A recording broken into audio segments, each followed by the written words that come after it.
Okay, so what is up, everyone? Welcome back to a brand new episode of Bear with Kalra. My name is Akash Kalra, and I'm your host. Today, we are here with Mr. Prithvi Konanour. He is a award-winning filmmaker, and he has been kind enough to join us today for the special podcast in this quarantine. So, thank you, sir, for joining us. And before we just we yes, and before we just begin, can you just briefly introduce yourself to the audience? Well, I'm a filmmaker right now, but basically I'm an engineer. I did my engineering in Mysore, and then I went on to work for a couple of software companies for a few years. Later, I quit my job. Even before I quit my job, I started writing screenplays when I was living in Cyprus in Europe. At the beginning, when I was writing, it was mostly targeted towards Hollywood. So one of the scripts that I wrote got optioned for a Hollywood production. See, the concept of option, I will just briefly explain so the audience can understand. Option is something that's done in the West, mostly in North America and Europe. What it means is, I am a producer and you are a screenwriter. I'm a professional producer, but not an investor. And you have a script that I like, and I want to turn that into a script, into a film, but I don't have the funding at the moment. So what I do is I keep your script as an option with a contract, and I try to raise funds for the script to be developed into a film during a period of 6 months, 1 year, or 2 years. It depends on the contract. Okay. And if I successfully raise that funds, then the film goes into production. You will get the full fees. But if the film doesn't go into production for whatever reason, that is, if I fail to raise the funds, then the script will be released back to you, Okay, okay. and you can approach other producers. So this is what happened to me with one of my initial scripts. It was a horror, bit of science fiction horror script uh, by a UK based producer for a Hollywood film. Okay. A Hollywood director was also attached. I was not supposed to be directing that. I was a writer, just a screenwriter on that. But that film never happened. For whatever Okay. reasons, it never happened. But then the producer suggested that I go to New York Film Academy and learn filmmaking because that was my interest. Okay, okay. So then I went to New York Film Academy. I came back and then I made a short film with my buddy from New York Film Academy. Okay. That went to quite a few film festivals. And then I made my first feature film in Kannada called Alegadu. It was made for the Children's Film Society in Mumbai. It comes under the Nandita Das was the chairperson when I made the film, and that was my first film. Okay. After that, I made my second film, Railway Children, in 2016. Railway Children won quite a few awards, including a national award, a couple of state awards, a few international recognitions, and so on. Right now, I have completed my third feature film, and we are still waiting for the world premiere. Actually, it should have happened. The world premiere should have happened somewhere by now in some international film festival. But because of all the because of all the situation that we Yeah, are in right the now, coronavirus. Yes. yeah. So most of the film festivals are either they have been shut down or they have been postponed. That is, they have been delayed. Okay. So as of now, I don't know when the world premiere is going to be, but we are hoping that it's going to be sometime soon. I mean, I don't expect it to happen before July or August, but sometime soon, hopefully. Okay. So, like you mentioned, your short film that you did, like that was your first venture. So, what was that short film about? It surrounded an issue. It surrounded the issue of LTT terrorism in Sri Lanka. Okay. So it's a short story based on that idea. I mean, see, I don't know how many people know this. There was quite a lot of arms smuggling that was going on into northern Sri Lanka from from southern Indian coast and also from countries like Malaysia and Singapore. Mm-hmm. So I took that idea and then turned it into a short story and then made the film. So Yeah, it was called a conditional truce. Uh, a short film with a message, you could say. Okay, okay.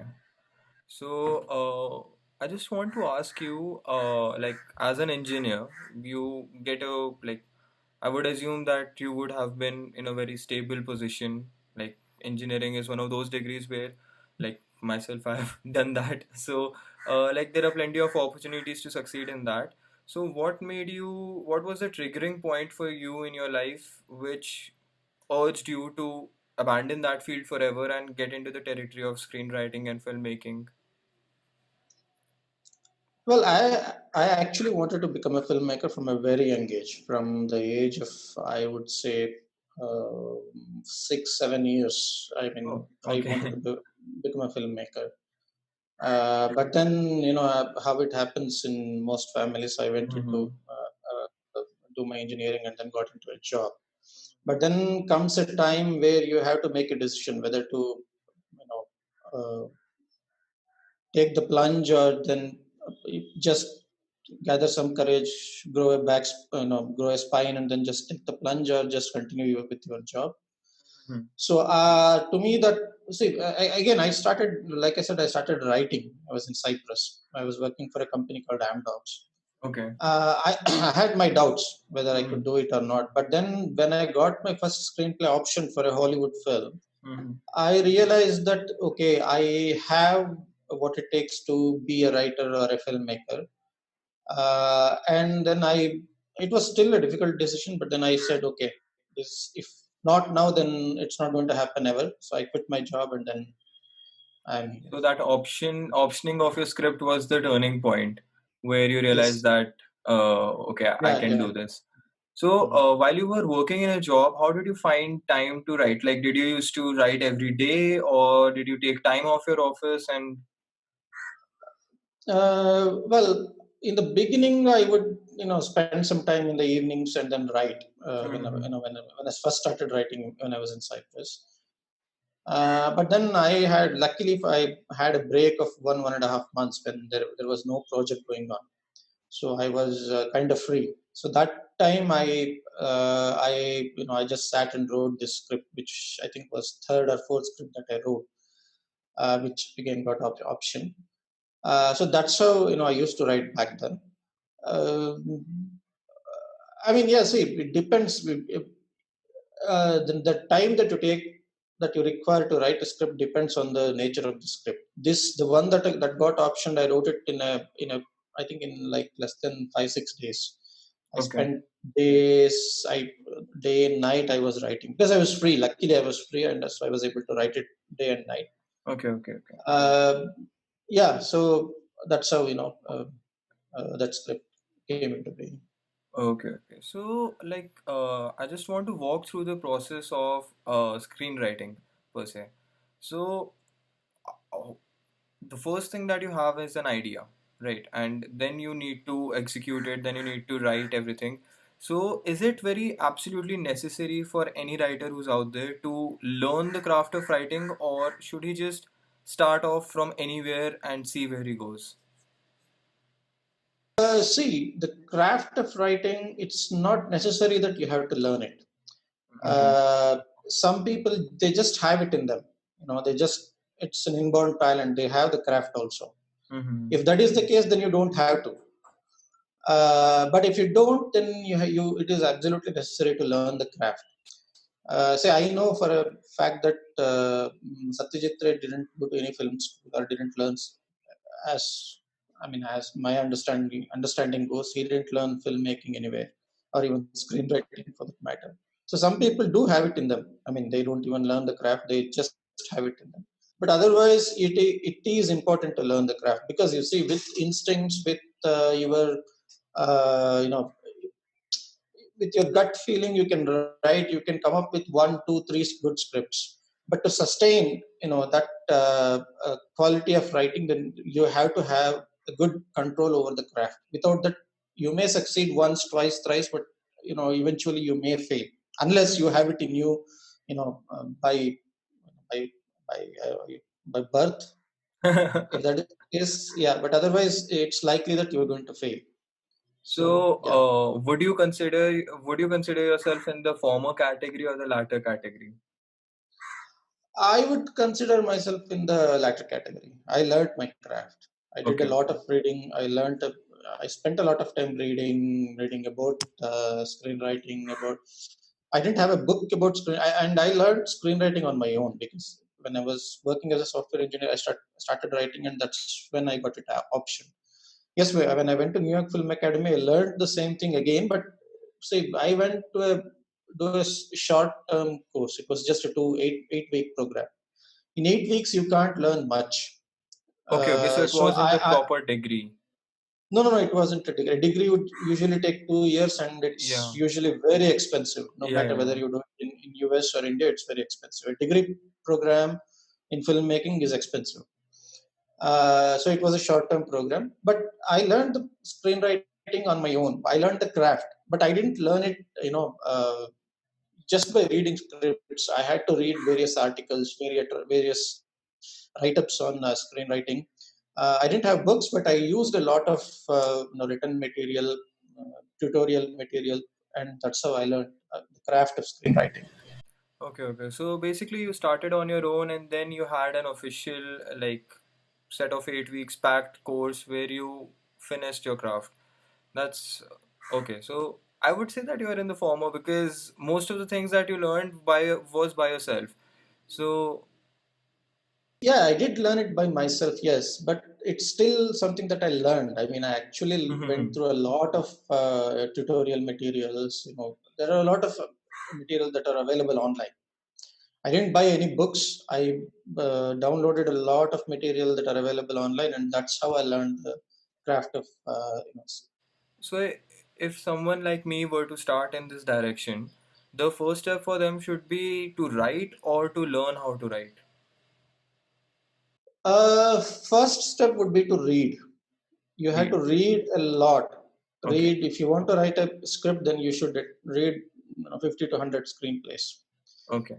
You had to read, and then you had to read books or material that that coaching material or tutorials or whatever you want to call them as essays on screenwriting on the craft, and then you try to analyze what you have read through the lens of those material.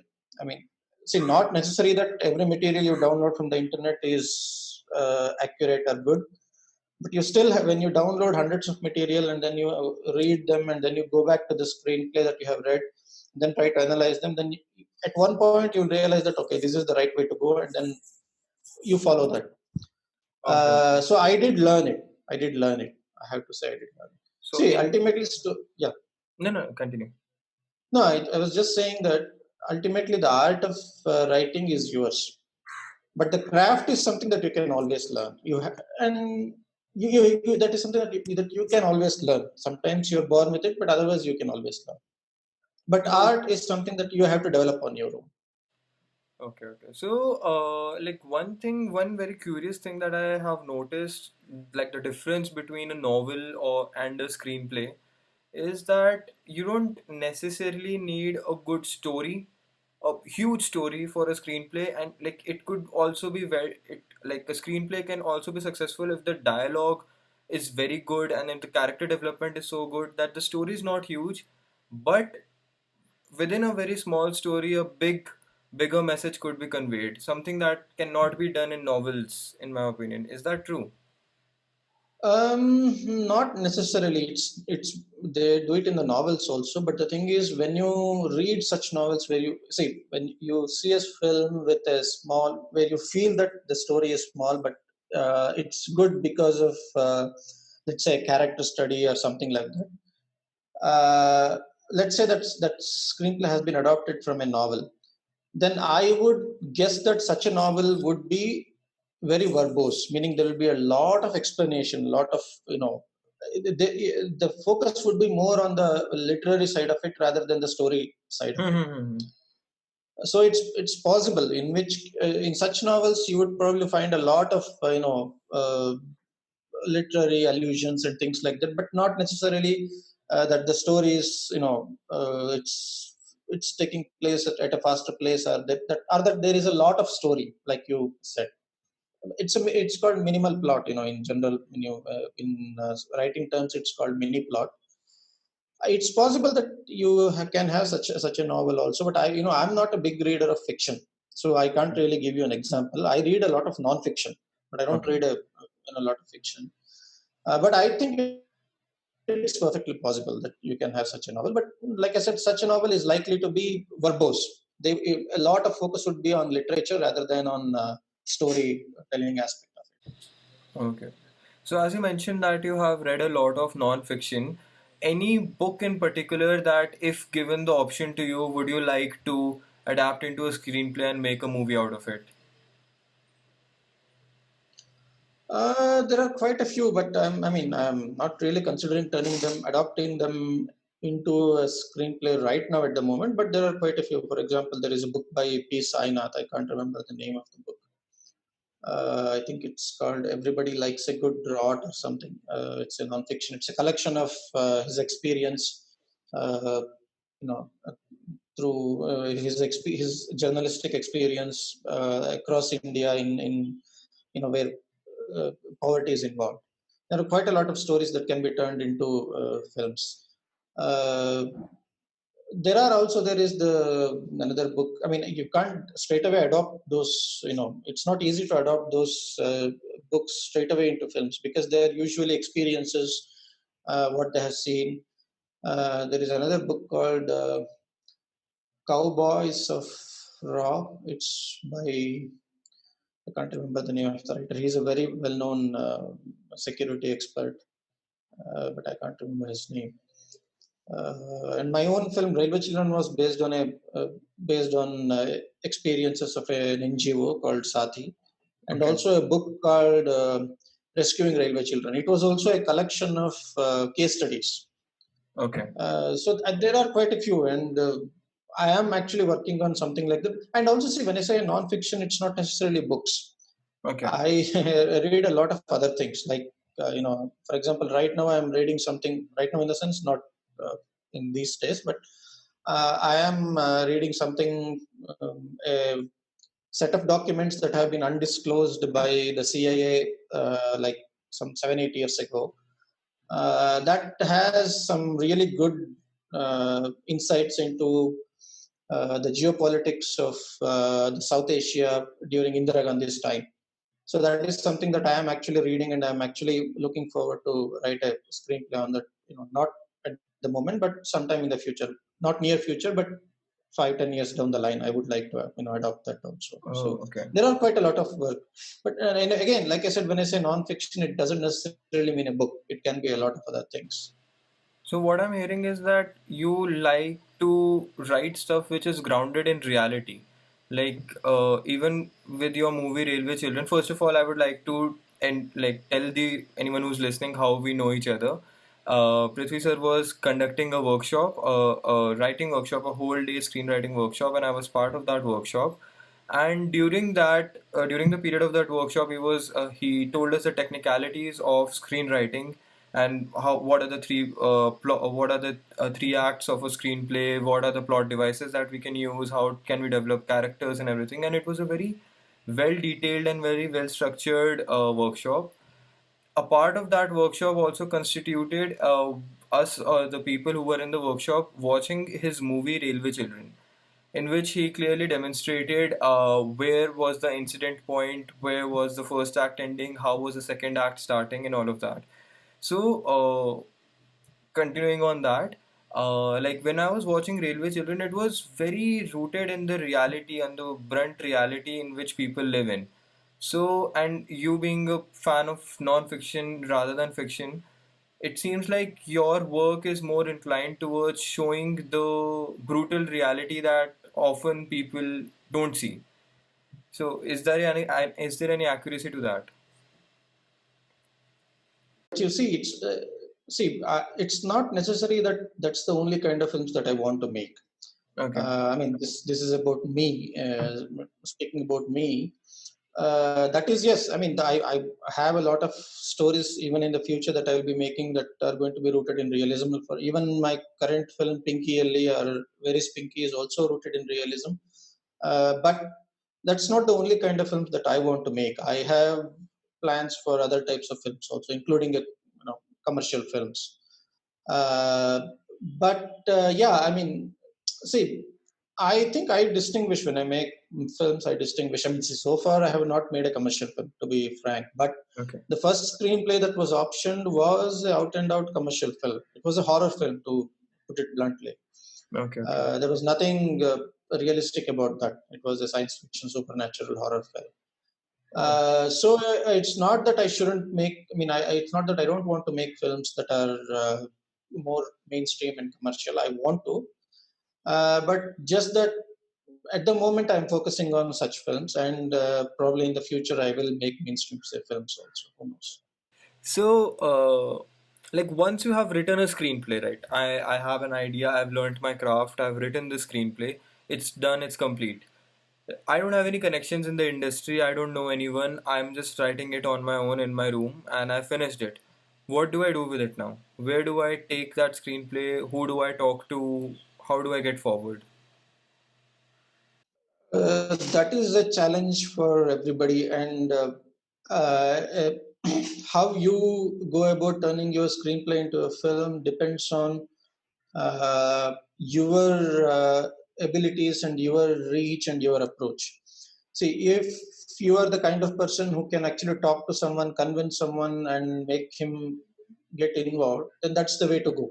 You meet producers. You see, you can meet producers these days. It's not so difficult. For example, I'll give you an example. There is something called as Film Bazaar that goes on every year in Goa in the month of November. I think this year it will be delayed because of the virus and other reasons. But that is a good place for a lot of these writers to go and meet a lot of producers. They can, they can. I mean, I'm not saying just because you meet things will happen, but that's a good starting point. You can go there, you can talk to the people and tell them that, look, I have this, I want to turn this into a film. Can you uh, help me with this? Can you come on board as a producer or whatever? That is there. Apart from that, there is of course the crowdfunding path. Again, see, like I said, it depends on what is the approach that is best suitable for you. Let's say you have you don't have any connections anywhere, you don't want to go to Film Bazaar, but you have a lot of huge friend circle, relatives who can chip in a small amounts of money to turn a script into a film. Then that is the way to go, crowdfunding. If not that, then you can. There is another thing that you can try. See, nowadays, because there are a lot of people who want to get into films, technicians also, you can make a film for a much cheaper cost today. There are a lot of people with cameras who are willing to come on board. If they like the script, they're coming willing to come on board with their camera equipment, sound equipment, and other things. Make a film, make a short film, at least a short, take the first act of your screenplay, turn it into a short film, or maybe the sequences. Take just a sequence of your script, turn it into a short film, show it to some producers, and tell them that this is what I want to do. Uh, well, these are the approaches that I know. But other than that, um, there aren't many. Still, it's the same thing for the beginners. It's still the same difficulty everywhere in the world, not just in India, everywhere in the world. That will continue, by the way. It's not going to change anytime soon. It will continue. Okay, okay. So, like novels have this thing that you can write a synopsis or like a one-page summary of what it is, and then you send it to publishers and everything. So, for screenplays, is there any scope for to do that, to write an abstract of it? No, no, you have to keep it ready. Usually what happens is you just send an email with a log line. Log line is basically one or two lines explanation of your story. Okay. But that is a tricky thing because not it. See, if you have a very good hook in your story, it's a plot-driven story. It's easier to write a log line. Suppose you don't have a hook, you don't have a plot-driven story, you have a character Character driven. study. Yeah, character study. In which case, it won't be easy to write a log line, and it may not attract producers' interest. So there are these challenges, but then that is something that you still have to do. It doesn't matter whether you are writing a character study or a plot driven story. You still have to write the log line and the synopsis. Usually you contact a producer telling him that this is what I want to do and this is the log line of the film. in which at which time he may say that I like this logline, please send me the synopsis, and then you send the synopsis. But then you have to have the synopsis. That's something that you still have to do, like you do for a novel. So, as a writer, like all the writers, I'm pretty sure won't be in a position to even direct. And like you had the ability to do that in your movie. So, like there is a particular like there's a reason like for that movie to work out well, work in a particular direction is because there's nothing lost in translation. What you have written is what you are implementing. But like once you write a movie and it's being used by a director and things are getting lost in the like translation, how do you think as a writer you can ensure that that does not happen? Like, do you write particular notes in the script, or do you convey it to the director like directly, or just leave it to his creative discretion and do it whatever he wants to do? There are three aspects to filmmaking. One is the art of filmmaking. Second is the commercial, financial aspect of filmmaking. Third is the politics of filmmaking. So a lot of these things come under the politics of filmmaking. So it completely depends upon your chemistry with the producer, the director, the technicians and other people. Maybe you have a say in it, maybe you don't. In which case you really can't control it. So there is no see. Again, it depends on where you are, the kind of people that you are working with. If you have a team that is sensible, that can listen to a writer, listen to his views and his pointers or whatever, then yeah, you have a place where you can say something and get something done as per your wish. But otherwise, it's out of your hands. So there isn't much you can do in such a situation. So, in your own personal journey, like what was the biggest challenge that you faced when you started writing? Like the biggest something that you might warn anyone who's starting out to know, like this will happen to you, and don't lose heart because once you get through it, you can like get success. Well, see, a couple of things. One was I wasted a lot of my time by focusing mostly on Hollywood because that's where I had started. My first Hmm. screenplay was option for a Hollywood project. I don't think we should do that. If, especially Indian writers, we should focus on films that we want to make here in our own languages. The other thing is there will be a lot of rejections and you will face it hundreds of times, thousands of times. And it doesn't mean that they're right all the time because I have seen it myself. A project that has not been approved, by the same producer. I got the same project approved by the same producer the next year just because I had won a few awards in between. So Okay. things can change. It's not necessarily dependent on only one aspect. Let's say the content that you have written. It depends on hundreds of things. Your credibility, some people are just good at convincing people. They are just confident. It doesn't mean that they make good films. They're just confident. They can convince people. They easily get things done. They make a film. It's a bad film. It doesn't matter. They give a flop. They still go on to make 10 more films. Maybe 10. All the 10 films are flops. It doesn't matter. They make an 11th film. So there is really no set of guidelines to a beginning writer. But the one thing that I can tell you is there will be a lot of rejections, and it's not necessarily because your content is bad or something. Sometimes, or many times, it depends on your experience, your accomplishments like awards, nominations, recognitions, all these things. Yeah. Patient, actually, a lot more patient. If you have to succeed. So that's the key to have patience and just believe in your work that you're doing and just keep on trying. Yes. Okay.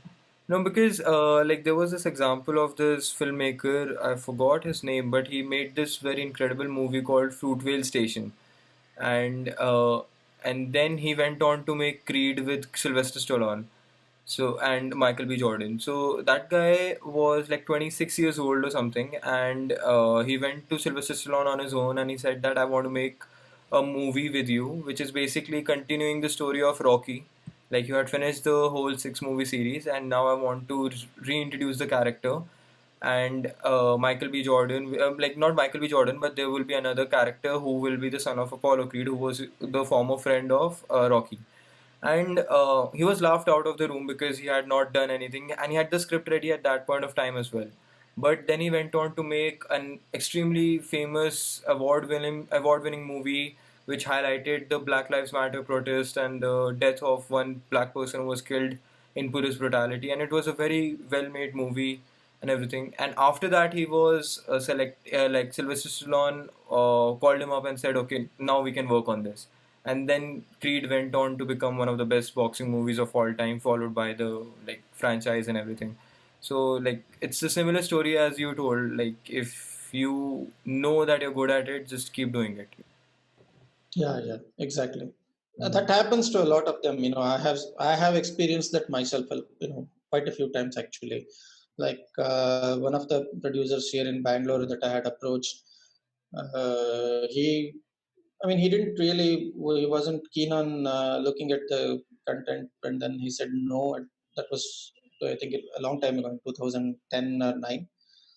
And then after Railway Children, he actually asked me to make a film for him. I didn't, not that I made a film for him, but he did ask me to make a film for him. That didn't happen, by the way. But I'm saying such things, such situations do happen. I have seen it, I have experienced it myself. It's nothing new. After success, it always becomes easier.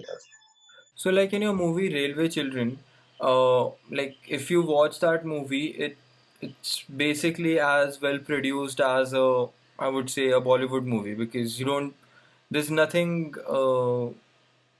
no anomalies in that movie which might make you feel that this is not a Bollywood commercial film. So, but obviously there would have been a smaller budget than compared to a big Bollywood movie.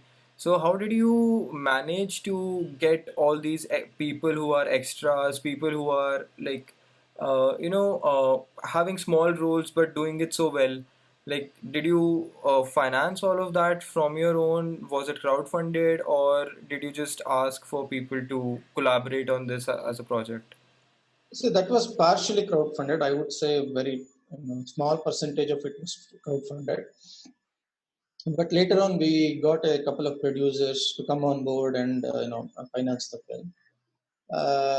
So to make it, see, the thing is, when I make films, because I don't have the budget for all the extras and locations, we go for the actual locations. We go to the actual locations. We take the people from there, and Okay. we have seen in India, it's very crowded. There are people everywhere. We just use it. Not anymore. Sorry. Yeah, not Not. not right now, but yeah, yeah. But otherwise, just use it, and then just use it. There are plenty that's available naturally, so use it. That's how Okay. the Railway Children was done, and even my current film, we did the same thing. We shot it in actual So, locations. what's the name of your current film? It's called Pinki Ali, or Okay. Very Speak in English. Okay. Okay. Okay. So, is it released yet, or are you working on it? No, no, no. The film is complete, but we are still waiting for the world premiere. Okay. Release, Okay. I don't think there will be any theatrical release as such. We may release it online, but that will also take time because we still have to have uh, different premieres, world premiere, Indian premiere. We're waiting for that. But because of this, what happened, because of the situation that we are in, things are stuck for a while. You have to wait till August, September for it to take off. Mm-hmm. But otherwise, it should have happened by now in one of the film festivals. Okay. Okay. Okay. So, what that? Can you like elaborate on what that movie is about? Well, it's a social thriller Okay. uh, uh, about a few characters surrounding a baby, an 8-month-old baby called Pinky, who goes missing. Okay. So it's a social thriller, not a cop thriller or detective thriller or anything like that, or not a mystery, but it's a social thriller surrounding the missing of this baby. Okay, okay, okay. And just last one thing, it's a personal question of mine. Uh, Like there are many film festivals in India. For a person who is just an appreciator of the arts and wants to go and watch the movies that are like again hidden from the mainstream, what film festival in India would be the best one to go to? See, easily Goa is the first one, is the best one to go to because they will get the best films from around the world, Okay. the best collection of films. After Goa, I would say Mumbai Film Festival. Okay. Apart from that, there are quite a few other good film festivals also. Like there is the Kolkata Film Festival, there is the Kerala Film Festival. There is one in. I mean, see, there are thousands of film festivals actually that take place in India. Mm-hmm. But these are some festivals where you can find some, good films that are used that you won't usually get to watch elsewhere, maybe on a television channel or on an OTT platform. Sometimes they are available there also. But even if they are not available there, you may get to watch these good films in these film festivals. Okay, okay. That's sir. It was a pleasure to have you here today, and I hope we do this again sometime in the future. And yeah, uh, it was a great honor having you today, and I'm sure that the people who are listening to this have gained some positive aspects out of this episode, and might implement some of these advices in their life. I know I will, and thanks a lot again, sir, and I hope to see you soon. Thank you for having me, and hope it has been useful to your listeners or viewers. Yes, sir. Thank you.